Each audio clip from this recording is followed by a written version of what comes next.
ሽግግር ስራድ ፈጠራ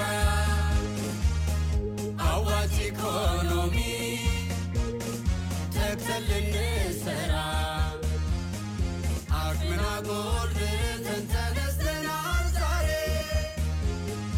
ለንጋት ቆመን አማራዲስ ዝማሬ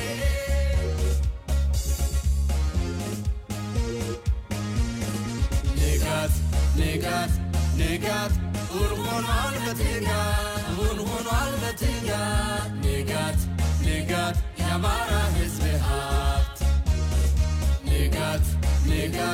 ንጋት ሆኗል በትጋት ንጋት የአማራ ሕዝብ ሀብት ንጋት ኮርፖሬት እንደ ኢሮፒያን አቆጣጠር በ2050 በአፍሪካ ቀዳሚ ኢኮኖሚያዊና ማህበራዊ ሽግግር የሚያመጣ የዘላቂ በጎ አድራጎት ተቋም በመሆን የኢኮኖሚና የማህበራዊ ልማት ለማምጣት እየሰራ ይገኛል። በግብርናና በግብርና ውጤቶች ማቀነባበር፣ በጨርቃ ጨርቅ ኢንዱስትሪ የአርሶ አደሩን ምርት እሴት በመጨመር ለውጭ ገበያ በማቅረብ፣ በትራንስፖርትና ሎጂስቲክስ፣ በብረታ ብረት፣ በፕላስቲክና በኤሌክትሮኒክስ ዘርፍ የላቀ ኢንቨስትመንት በማድረግ ይታወቃል። ንጋት ኮርፖሬት በስራ ዕድል ፈጠራ፣ በገበያ ማረጋጋት እንዲሁም ለኢትዮጵያ የዘላቂ ልማት ግቦች ስኬት አስተዋጽኦ የሚያደርጉ ሰፋፊ የማህበራዊ ልማት ፕሮግራሞችን እየከወነ ያለ የህዝብ ሀብት ነው። ንጋት ኮርፖሬት ዘላቂ የልማት መሰረት። ንጋት የአማራ ሕዝብ ሀብት 5 ቢሊዮን ብር ሀብት ማፍራት የቻለው ንጋት ኮርፖሬት ትልቅ የለውጥ እቅዶችን በመተግበር በየዓመቱ ያለውን ትርፍ በቢሊዮን የሚቆጠር ወደ ማድረግ ደረጃ ላይ ደርሷል። የኮርፖሬቱ ቁልፍ ተልዕኮ ለአማራ ክልልና ለሀገር ስትራቴጂያዊ ጠቀሜታ ባላቸውና አዋጭ በሆኑ ኢኮኖሚ መስኮች በመሰማራት የኢኮኖሚና የማህበራዊ ልማትን ማምጣት ነው። በዚህ መሰረት ኩባንያዎቹ የአማራ ክልል ኢንዱስትሪያላይዜሽንና ግብርናና ልማት እንዲያግዙ እየሰራ ይገኛል። እንደ ንጋት ኮርፖሬት የፈረንጆቹ 2024 በጀት ዓመት ዓመታዊ ግምገማ እውቅናና ሽልማት ባካሄደበት ወቅት እንደገለጸው ንጋት በዓመቱ 1.8 ቢሊዮን ብር ትርፍ ማስመዝገብ ችሏል። ንጋት ኮርፖሬት በአሁኑ ወቅት በአጠቃላይ 28 ተቋማት ላይ የኢንቨስትመንት ሀብት መድቦ ያንቀሳቅሳል። በዚህ መሰረት በ16 ኩባንያዎችና በ2 ፕሮጀክቶች ሙሉ በሙሉ የባለቤትነት ድርሻ ያለው ሲሆን በ10 ተቋማት፣ በ3 አምራች ኩባንያዎች፣ በ5 የፋይናንስ ተቋማት፣ 2 የሚዲያና ህትመት ተቋማት ላይ የአክሲዮን ድርሻ ይዞ የኢንቨስትመንት እያካሄደ ይገኛል። ንጋት ኮርፖሬት በክልሉ ሰፊ የስራ ዕድል በመፍጠር ሀገራዊና ክልላዊ ኃይሎችን ጋር በቅንጅት በመስራት ለቴክኖሎጂ ሽግግርና ለምርት ተሞክሮ መስፋፋት ትኩረት በመስጠት እንዲሁም የክልሉን ቴክኖሎጂ አቅም በማጎልበት ከፍተኛ ርብርብ በማድረግ ላይ ይገኛል። ክቡራንና ክቡራት፣ ምንም እንኳን ዓመቱ በበርካታ ዓለም አቀፍና ሀገራዊ ፈተናዎች ምክንያት ለንግድና ለኢንቨስትመንት እንቅስቃሴ አስቸጋሪና ፈታኝ ቢሆንም ፈተናዎች የተሞሉበት ቢሆንም በዚሁ በበጀት ዓመት በፋይናንስ ረገድ የኩባንያዎችን የትርፍ ህዳግ በማሻሻል የከሰሩ ኩባንያዎችን በቁጥሩም ሆነ በኪሳራ መጠን በመቀነስ የንጋትን አጠቃላይ ትርፋማነት መጠን በማሳደግና አጠቃላይ የሀብት መጠኑን በመጨመር አዎንታዊ ለውጦች ተመዝግበዋል። የበጀት ዓመቱ በንጋት ኮርፖሬት ታሪክ ትልቁና የመጀመሪያው ትርፍ የተመዘገበበት፣ ኮርፖሬቱና ኩባንያዎቹ በፈተናዎች ውስጥ ጸንተው በመቆም የክልሉ ወሳኝ የልማት አቅም መሆናቸውን ያስመሰከሩበት ስኬታማ የበጀት ዓመት ተመዝግቧል። ንጋት ኮርፖሬት በ3 ቁልፍ ዘርፎች ላይ ነው የተሳተፈው። አንዱ በግብርና እና በአግሮ ፕሮሰሲንግ፣ ሁለተኛው በማኑፋክቸሪንግ ኢንዱስትሪዎች ልማት፣ ሶስተኛ ደረጃ ደግሞ በአገልግሎትና በንግድ፣ በትራንስፖርት፣ በሎጂስቲክ በእነዚህ ቁልፍ የኢኮኖሚ ዘርፎች ነው የተሳተፈው። ከነዚህ ዘርፎች ውስጥ በየዓመቱ ኩባንያዎቻችንን እያወዳደርን እውቅና እንሰጣለን።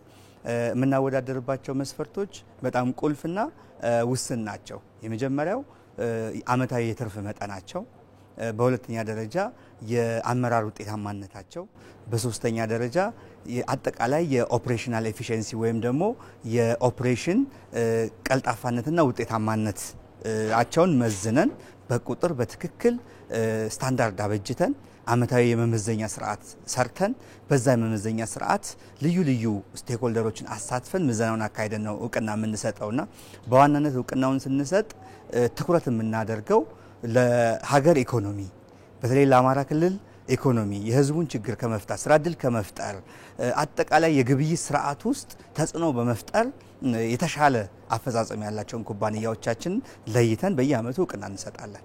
እስከ 2024 ዕቅድ ዓመት መጨረሻ የኮርፖሬሽኑ ጠቅላላ ሀብት 25.2 ቢሊዮን የደረሰ ሲሆን ከዚህ ውስጥ የኢንቨስትመንት ዕዳ መጠኑ ብር 11.8 ቢሊዮን ወይም 46.9% እና የተጣራ ሀብት ብር 13.4 ቢሊዮን ወይም 53.1% ነው። የኢንቨስትመንት ዕዳው ከጠቅላላ ሀብት 50% በታች በመሆኑ የኮርፖሬቱን የፋይናንስ ሁኔታ ጤናማነትና ከአበዳሪ ተቋማት ተበድሮ ለመስራት ያለው አቅምም በጥሩ ደረጃ ላይ መሆኑን አመላካች ነው።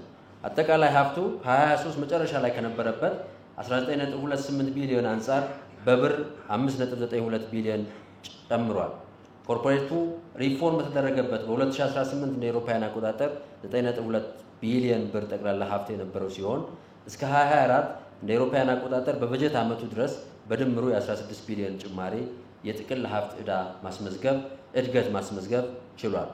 ይህም በአማካይ ሲሰላ ባለፉት 6 ዓመታት በየዓመቱ የ2.7 ቢሊዮን ብር የሀብት እድገት ያስመዘገበ መሆኑ ያሳያል። እንደ ኮርፖሬት በ2024 የበጀት ዓመት ጠቅላላ የምርት ሽያጭ ገቢ ብር 13 ቢሊዮን 195 ሚሊዮን 46528 ታቅዶ አፈጻጸሙ ብር 10 ቢሊዮን 250 ሚሊዮን 949542 ቢሊዮን ወይም የቅዱን 78%።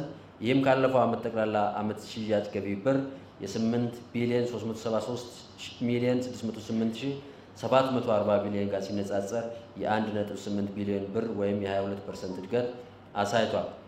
የተጣራ ትርፍ ግኝት አስመልክቶ በበጀት ዓመቱ ኮርፖሬቱ ሙሉ በሙሉ ባለቤት ከሆነባቸው ኩባንያዎች ብር 1 ቢሊዮን 471 ሚሊዮን 790091 ለማትረፍ ታቅዶ ብር 1 ቢሊዮን 238 ሚሊዮን 61901 ወይም 84% የተጣራ ትርፍ ተገኝቷል።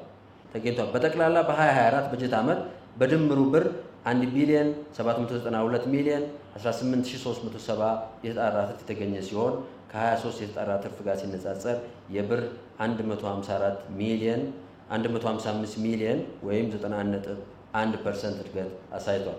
ከተገኘው አጠቃላይ የተጣራ ትርፍ የንጋት ኩባንያዎች ድርሻ 69% እና የአክሲዮን ኩባንያዎች ድርሻ ደግሞ የ31% ነው።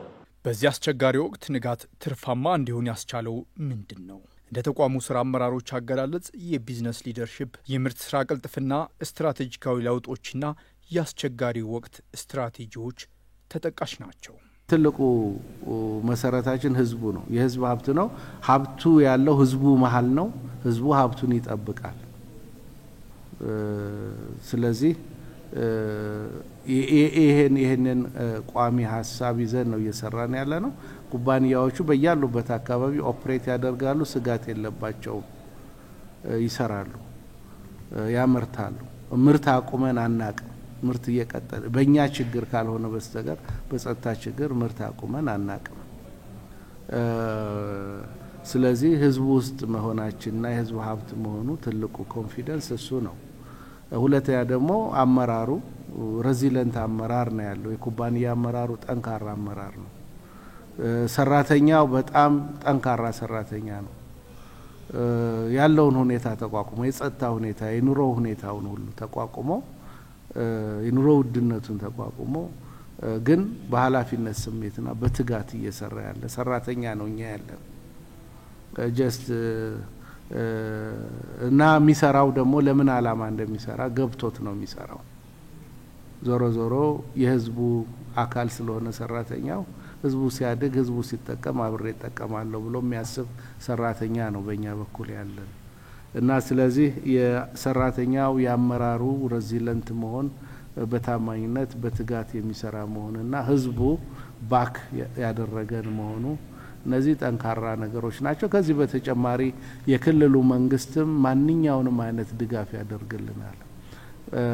በተለይም በምንቸገርባቸውና አቅም በላይ የሆኑ የፋይናንስ ድጋፍን ጨምሮ መንግስትም ድጋፍ ስለሚያደርግልን ጥሩ ለመስራት ምቹ ሁኔታ ተፈጥሮልናል።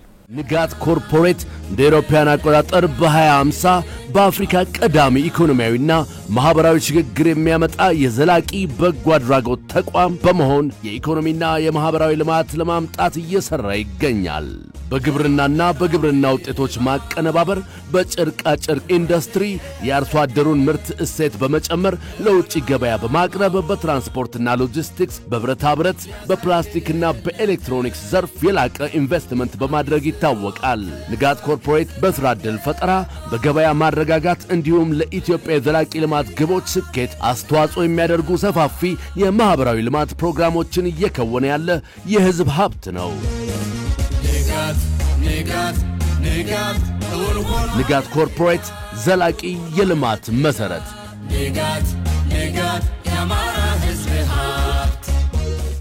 በተለይ በክልላችን ላይ በደረሰ የጸጥታ ችግር ሳቢያ የፋብሪካዎች የምርት ሂደት እንዳይቋረጥ ለማድረግ የቀውስ ወቅት ስራ አመራርና የስጋት አስተዳደር ስርዓትን እቅድ ተዘጋጅቶ ኩባንያዎች በቅርብ ክትትል በመደገፍ ተጽዕኖውን መቀነስ ተችሏል።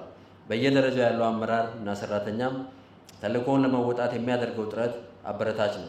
በትጋት በታማኝነትና በፈተናዎች ችግሮችን ተቋቁሞ ኩባንያዎችና ሰራተኞችን ለማሻገር የተደረገው ርብርብ በኮርፖሬቱና በኩባንያዎቹ ታሪክ አይነተኛ የሆነ ውጤት እንዲመዘገብ አስችሏል። የኮርፖሬቱ ቁልፍ ተልእኮ ስትራቴጂያዊ ጠቀሜታ ባላቸውና አዋጭ በሆኑ የኢኮኖሚ መስኮች በመሰማራት የኢኮኖሚና የማህበራዊ ልማት ማምጣት ነው። በዚህ መሰረት ኩባንያዎቹ የአማራ ክልልን የኢንዱስትሪያላይዜሽን እና የግብርና ልማትን የሚያግዙ እንዲሆኑ በእቅድ ተይዞ እየተሰራ ይገኛል። አፈጻጸሙ ከነበረበት ነባራዊ ሁኔታ አኳያ ሲታይ አንኳር ስኬቶች የተመዘገቡበት ነው። የኮርፖሬቱ አጠቃላይ ሀብት በማሳደግ ትርፋማነት በመጨመርና ስትራቴጂ ትግበራ በነባር ኩባንያዎች ማስፋፊያና ትራንስፖርትና ሎጂስቲክስ ሴክተሩን በተሽከርካሪ ቁጥር በመልቲ ሞዳል በማሳተፍ ተወዳዳሪና ቀዳሚ ለማድረግ የተከናወኑ ተግባራት የጸጥታ ችግሩን በማቋቋም የኩባንያዎች ምርትና አገልግሎት ሂደት እንዳይቋረጥ ሰራተኛ ሳይበተን ማስቀጠል መቻሉ፣ ሰራተኛውን በኑሮ ውድነት ሳቢያ ተከታታይ ጥያቄዎችን ቢኖሩትም የኢንዱስትሪ ሰላሙን ጠብቆ እንዲሰራ የተደረገው ጥረት፣ የማህበራዊ ኃላፊነት ከመወጣት ረገድም በትምህርት ቤት ግንባታ፣ በጤና፣ በሰው ሰራሽና በድርቅ ለተጎዱ ወገኖች የዕለት ምግብ ደራሽ መደረጉ አንኳር ስኬቶችና ውጤቶች ናቸው። ንጋት ዛሬም በቃኝ አይልም። መርካት ባለው መቆም ከያዘው ሀገራዊና ክልላዊ ማህበረሰባዊ የለውጥ ተልእኮ አይደርሰውምና ከአጠቃላይ ካለን ሀብት ከ25 ቢሊየን 25.2 ቢሊየን ብር ሊያመጣ ከሚችለው ሀብት አኳያ አሁን ያገኘነው ትርፍ ብዙ የሚያዝናና አይደለም። በቂ ነው ማለት አይቻልም። ከዚህ በላይ መሄድ ይቻላል። በዛ ሀብት ከዚህ በላይ ማትረፍ ይቻላል። ግን አጠቃላይ ከመጣንበት ሂደት አጠቃላይ ደግሞ አሁን ቢዝነስ ለመስራት ካለው አገራዊ እና ዓለም አቀፋዊ ኢንቫይሮንመንት አኳያ ሲታይ አበረታች ነው። በጣም ጥሩ ነው። አበረታች ነው። ሙሉ በሙሉ አማራ ክልል ላይ ብቻ አይደለም እንሰራው፣ በአገር ደረጃ እንሰራለን። ለምሳሌ አምባሰልን ወስደን ካየን አምባሰል ዋና መስሪያ ቤቱ አዲስ አበባ ነው ያለው እና አጠቃላይ አምባሰል የሚሰራቸው ግብርናን ለማዘመን ለመደገፍ የሚሰራቸው ስራዎች በአጠቃላይ በእኛ ክልልም ከኛ ክልል ውጭም ባለው አገልግሎት እየሰጠ ነው ያለው። ለምሳሌ ኬሚካል አቅርቦት ላይ የግብርና ኬሚካል አቅርቦት አገር አቀፍ ነው የምንሰራው ማለት ነው። ትኩረታችን አማራ ክልል ላይ ይሁን እንጂ የሌላውንም የሀገራችንን ገበያ ትራንስፖርት ድርጅቶቹ ዋና መስሪያ ቤታቸው አዲስ አበባና አዳማ ላይ ነው ያሉት። እነዚህ ሁለት ትራንስፖርት ድርጅቶች የሚሰሩት አጠቃላይ ሀገር አቀፍ የሆነ ስራ ነው። ቢዝነስ ገደብ የለውም። እንደምታውቀው ቢዝነስ ድንበር የለውም። ፋይናንስ ድንበር የለውም። ስለዚህ በሁሉም አካባቢዎች የሚሰራ ስራ ነው። የትኩረታችንና የኩባንያዎቹ መሰረት ክልሉ ውስጥ ሆነ እንጂ አጠቃላይ ምርቱ ወደ ገበያ የሚቀርበው ለአገር ገበያ ነው፣ ለአገር ማርኬት ነው። ከአክሲዮኖቻችን ጋር በተያያዘ እንዳልኩት ሶስት የአምራች ኩባንያዎች ላይ አክሲዮን አለን። አንደኛው ዳሸን ቢራ ነው። ሁለተኛው የደብረ ብርሃን ፕሪ ኢንጂነሪንግ ማኑፋክቸሪንግ ካምፓኒ የምንለው ነው። ስቲል ስትራክቸር የሚያመርት ነው። ሶስተኛው ሜዴክስ የምንለው የሰርቪካል ካንሰር ቴስት ኪት የሚያመርት ተቋም ነው። እንግዲህ ሶስቱን ከውጭ ባለሀብቶች ጋር የምንሰራቸው ኩባንያዎች ናቸው። የአክሲዮን አመራሩን በተመለከተ በሶስቱም ውስጥ በቦርድ ነው የሚመሩት። በውጭዎቹና በእኛ በቦርድ ነው የምንመራቸው። በሁሉም ላይ የቦርድ አባላት አሉን። ስለዚህ በቦርድ አመራር የተሳተፍን የምንመራቸው ኩባንያዎች ናቸው። ራሳቸውን የቻሉ ናቸው። በራሳቸው ሲኦዎች የሚመሩ ናቸው። በራሳቸው አቅደው የሚፈጽሙ ናቸው። እኛ በቦርድ አመራር ውስጥ ገብተን እየመራናቸው ነው ያለ ነው። በዚህ አግባብ የሚሰሩ ናቸው። እንግዲህ እነዚህ ሶስቱን ወስደን ስናይ የተገኘው ትርፍ በዚህ አመት ወደ 500 እና 500 ሚሊዮን ፕላስ ነው። በእርግጥ የዚህን አመት ከዚህ በላይ ያተርፋሉ እነዚህ ባለ አክሲዮኖች። ዳሸን ብቻውን ከዚህም በላይ ያተርፋል፣ አትርፎም ያውቃል። የዚህን አመት ልዩ የሚያደርገው ምንድነው? በሀገራችን ከአዲሱ የገንዘብ ፖሊሲ አኳያ የምንዛሬ ለውጥ ተከትሎ ቀደም ሲል ዳሸን ቢራ ላይ ማስፋፊያ ሰርተን ስለነበረ የደብረ ብርሃንንና የጎንደርን ፋብሪካዎች የዳሸን ፋብሪካዎች ማስፋፊያ ሰርተን ስለነበረና የሰፕላይ ክሬዲት ብድር ስለነበረብን በውጭ ምንዛሬ ተበደር ነው። እሱን በዚህ አመት ስንከፍል ከአዲሱ የገንዘብ ምንዛሬ አኳያ አዲሱ የገንዘብ ምንዛሬ የተወሰነ የፋይናንሻል ወጪዎችን ስለጨመረብን የትርፉን መጠን ቀንሶት ነው እንጂ ከዚህም በላይ ማትረፍ የሚያስችል አቅም አለ። በእኛ በኩል ያሉት ኩባንያዎች ግን 15ቱ ሙሉ በሙሉ በእኛ ነው የሚመሩት። ከኮርፖሬቱ በሚያገኙት ድጋፍ ኩባንያዎቹ ኢንዲፔንደንት ናቸው፣ ራሳቸውን የቻሉ ናቸው። በሀገራችን የንግድ ህግ መሰረት የተመሰረቱ ናቸው። የራሳቸው ስራ አስኪያጆችና ሰራተኞች አሏቸው። ኮርፖሬቱ ደግሞ ይሄን የማስተባበር ኃላፊነት ወስዶ ያስተባብራል። ስለዚህ በዛ አግባብ እየመራናቸው ያሉ ናቸው። ንጋት ስኬታማ ከሆነባቸው ዘርፎች አንዱ የሎጂስቲክስ ዘርፉ ነው። ይህ ዘርፍ የአርሶ አደሮች ምርታማነትን በማሳደግ በ2024 ከ2.6 ሚሊዮን ኩንታል በላይ የአፈር ማዳበሪያ በበርካታ የሀገሪቱ ክፍሎች እስከ ወረዳ ድረስ በማጓጓዝ ስራዎችን ተወጥቷል። ይህም ግብዓት ከማቅረብ ከፍ ያለ ኃላፊነት ያለውና ሀገር በማምረትና ጾም በማደር መካከል ያለውን ጥያቄ የመመለስ ትልቅ ኃላፊነት ነው። በተለይ ጥቁር አባይ ትራንስፖርት እና በከልቻ ትራንስፖርት የኢትዮጵያን 23% የወጪ ምርትና የገቢ በተለይ የግብርና ማዳበሪያ የሚያንቀሳቅሱት የኛ ኩባንያዎች ናቸው። በኢትዮጵያ ትልቁ የትራንስፖርት ድርጅት የሚባለው የንጋት ኮርፖሬት ነው። 612 ከባድ የጭነት መኪኖችን በማሰማራት የሀገሪቱን የግብርና ግብዓት እያንቀሳቀሰ ያለ ከወደብ እስከ ማሳ ከማሳ የተመረተን ምርት ደግሞ እስከ ወደብ ወደ ውጭ ሀገር የሚላኩትን በማንቀሳቀስ ትልቅ ስራ እየሰሩ ያሉ ኩባንያዎች አሉን። ነገር ግን ካለባቸው ጫና በተለይ በዚህ አስቸጋሪ ሁኔታ በአስቸጋሪ መልክዓ ምድር ውስጥ ጭምር በአስቸጋሪ የአየር ጸባይ ውስጥ እየተጓዙ መኪኖቻቸው አደጋ እየደረሰባቸው አርሶ አደሩን እቤቱ ድረስ የግብርና ግብዓት እያቀረቡ የሚገኙ ናቸው። ይህ የሎጂስቲክስ ዘርፍ በሀገር ውስጥ ብቻ መታጠሩ በቂ አይደለም ያለው ሀገሪቱ በፈጠረችው የመወዳደር እድል ተጠቅሞ ከሀገር ውጭ አምራቾች እስከ ሀገር ውስጥ ተጠቃሚዎች የማጓጓዝን ፍቃድ አግኝቷል። ይህም ራዕዩ ትልቅ ስለመሆኑ ያሳየበት ተግባር ሆኗል። ከመነሻ እስከ መድረሻ ለመጓጓዝ ከተመረጡ በሀገር ደረጃ ከተመረጡ 3 ድርጅቶች አንዱ ነው። ብዙ ስራዎችን ሰርተናል። ብዙ ግብዓቶችን አሟልተናል። ብዙ ኢንፍራስትራክቸሮች ሰርተናል። የሰው ኃይል አሟልተናል።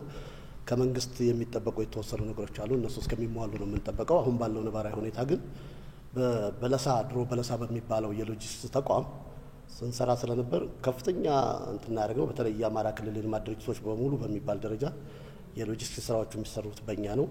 ወደ ሀገር ውስጥ ሲገቡ የሚሰሩት የሎጂስቲክስ ስራዎች በእኛ ነው። ከፍተኛ አስተዋጽኦ ነው ያደረግነው። በአገር ደረጃም ቀላል የሚባል አስተዋጽኦ እያደረግን አይደለም አሁን ባለው ደረጃ። ቀጣይ ግን በመልቲ ሞዳል ስንሰራ ሺፒንግንም ፎርዋርዲንግንም የድራይ ፖርት አገልግሎትንም የትራንስፖርት አገልግሎትንም ጥቅል እንሰራለን ማለት ነው። ይሄ ማለት ደግሞ ከአንድ ከፍታ በላይ የሚያዘርቅ ነው። ለክልሉም ለሀገርም ለኩባንያውም ትልቅ ደረጃ ያደርሰዋል ብለን እንገምታለን። መልቲ ሞዳል ማለት አንድ ዕቃ ከተገዛበት እስከ መድረሻው ድረስ በአንድ ዶክመንት በአንድ ወረቀት ማድረስ ማለት ነው። ይሄ ማለት የመርከብ ስራውንም የጅቡቲ ያሉትንም ስራዎችም የማጓጓዝ ስራውንም የድራይ ፖርቱንም ስራዎች ሰርቶ ለባልተቤቱ ማስረከብ ማለት ነው። ጊዜ ይቆጥባል፣ ፍጥነት አለው፣ ታማኝነት ሪስፖንሲቢሊቲ ስለሆነ ኩባንያው ታማኝነት አለው። ስለዚህ አንድ ደረጃ የሀገሪቱን የሎጂስቲክስ ስራ ያፋጠናል ማለት ነው። ውድድር ውስጥ እንገባለን ማለት ነው። ፊት አንድ ነበር፣ ኢባትሮድ ነበር። አሁን 3 ሲጨመሩ በውድድር የተሻለ አገልጋይ ለመሆን በመጣ ነገር በሀገርም ደረጃ ያለው ሎጂስቲክስ ያፋጠናል ማለት ነው። እኛም እንጠቀማለን፣ ሀገርም ይጠቀማል ማለት ነው። ፍጥነት ይጨምራል። በዋጋም ላይ የራሱ ኢንፍሉዌንስ አለው፣ የራሱ ተጽዕኖ አለው። የአንድ ምርት ዋጋም ይቀንሳል ማለት ነው። ስለዚህ ቀላል አይደለም አስተዋጽኦ። ይሄን በቅርብ እንጀምራለን። ሌሎች ግን የሎጂስቲክስ ስራዎችን ግን እየሰራን የቆየነው እስካሁን ማለት ነው። ዋልያ ቆርቂ ፋብሪካ፣ አምባሰል ንግድ ስራዎችና ጊዮን ፕላስቲክ ባለፈው ዓመት ንጋት በግልና በጋራ ባለቤትነት ከሚያስተዳድራቸው 29 ኩባንያዎች መካከል የላቀ አፈጻጸም በማምጣት የቢዋይዲ መኪና ተሸላሚ ሆነዋል። ይህም ለቀጣይ ስራችን መነቃቃት የሚፈጥር ነው ብለዋል።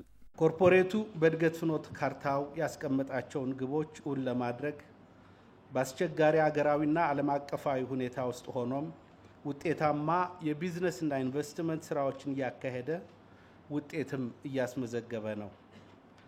ባለፉት ዓመታት በተለይም እንደ አውሮፓ አቆጣጠር ከ2020 ጀምሮ ኮቪድ፣ የሰሜኑ ጦርነት፣ አሁንም በክልላችን ያለው የጸጥታ ችግርና በአፍሪካ ቀንድ ካለው ጂኦፖለቲክስ አንጻር ለፋብሪካዎቻችን ጥሬ ዕቃ በማቅረብና በኤክስፖርት ስራችን ላይ ያጋጠመንን የአቅርቦት ሰንሰለት መቆራረጥ ሳይበግረን ኩባንያዎቻችን ተልኳቸውን ከሞላ ጎደል በመወጣት የኩባንያዎቻችን የኢንዱስትሪ ሰላም በመጠበቅ ሰራተኞቻቸውን ሳይበትኑ በመያዝ እና የስራ ዋስትና በማረጋገጥ በ3 ሽፍት መሰራት ያለበትን ስራ በ2 ሽፍት እያከናወኑ ማለትም በአንድ ሽፍት 12 ሰዓት እየሰሩ ውጤታማና ትርፋማ ሆነዋል። ይህ ውጤት ከፈጻሚዎችና ከአጋር አካላት ጋር ማክበር ሴሌብሬት ማድረግ ተገቢና እጅግ አስፈላጊ ነው ብለን እናምናለን። ሳይንሳዊ የአመራር ጥበብም ነው። ክቡራትና ክቡራን፣ ውድ የንጋት ኮርፖሬት የኩባንያ ስራ አስኪያጆች፣ በዚህ ምሽት እዚህ የተሰባሰብንበት ዓላማ ሽልማት ሰጥቶ ለመለያየት ብቻ አይደለም። ከዚህ የበለጠ ጥልቅ የሆኑ ምክንያቶች አሉን። ከነዚህም መካከል አንደኛውና ቀዳሚው የተሸላሚ ኩባንያዎቻችንን ስኬቶች ማክበር ነው። ኩባንያዎች በጥረታችሁ ያገኛችሁትን ስኬት ወደ ገሃዱ ዓለም በማምጣት እውቅና ልንቸራችሁ፣ ለደረሳችሁበት ምዕራፍ ማይልስቶን እውቅና ልንሰጣችሁ እና ተጽዕኖ ፈጣሪ መሆናችሁን ልንነግራችሁና ልናደንቃችሁ ብሎም የእናንተ ስኬት ትምህርት እንዲወሰድበት ለማድረግ የተዘጋጀ ፕሮግራም ነው። በሁለተኛ ደረጃ ሁሉም ኩባንያዎቻችን ለቀጣይ ተልእኮ እንድትነሳሱ እንድትነቃቁ ለማድረግም ታስቦ የተዘጋጀ ፕሮግራም ነው። በውስጣችሁ ያለውን የሚነድ የስራ ኃይል ይበልጥ ለማቀጣጠልም ጭምር የተዘጋጀ ፕሮግራም ነው። ጥረታችሁ፣ ትጋታችሁ ታይቷል፣ ዋጋ ተሰጥቶታል፣ ልዩነት ፈጥሯል የሚለውን መልእክትም ለማስተላለፍ ጭምር የተዘጋጀ ፕሮግራም ነው። ይህም ለቀጣይ ስኬት ኤክሰለንስ ያነሳሳችኋል፣ ሌላ ከፍታ፣ ሌላ ሀይት ላይ እንድትወጡ ያደርጋችኋል ብለን እናምናለን። በሶስተኛ ደረጃ የዚህ ፕሮግራም ዓላማ ከአጋር አካላት ጋር ያለንን ትብብር ኮላቦሬቲቭ ስፒሪት ለማደስ ታስቦ የተዘጋጀ ፕሮግራም ነው። ይህም የባለቤትነት ስሜትን በሁለቱም ወገን ያሳድጋል፣ ለጋራ ዓላማ ሼርድ ፐርፐዝ ያነሳሳናል፣ ለሁለታችንም ድርጅቶች ጥንካሬን ይሰጣል ብለን እናምናለን። ስለሆነም ላስመዘገባችሁት ስኬትና ልዩ ልዩ አስተዋጽኦ ኩባንያዎቻችንና አጋር አካላትን ከልብ እያመሰገንኩ የእናንተ ቁርጠኝነትና አይበገሬነት የስኬታችን መሰረት መሆኑን ስገልጽ ታላቅ ኩራትና ደስታ ይሰማኛል። ጊዮን ፕላስቲክ ፋብሪካ በሶስተኛ ደረጃ የክብር ዋንጫ የክብር የወርቅ ዋንጫና የምስክር ወረቀት የ2025 ምርጥ የሆነው ኤሌክትሪክ መኪና BYD ተሸላሚ ሆነዋል። አምባሰል እንኳን ደስ ያላችሁ አምባሰሎች።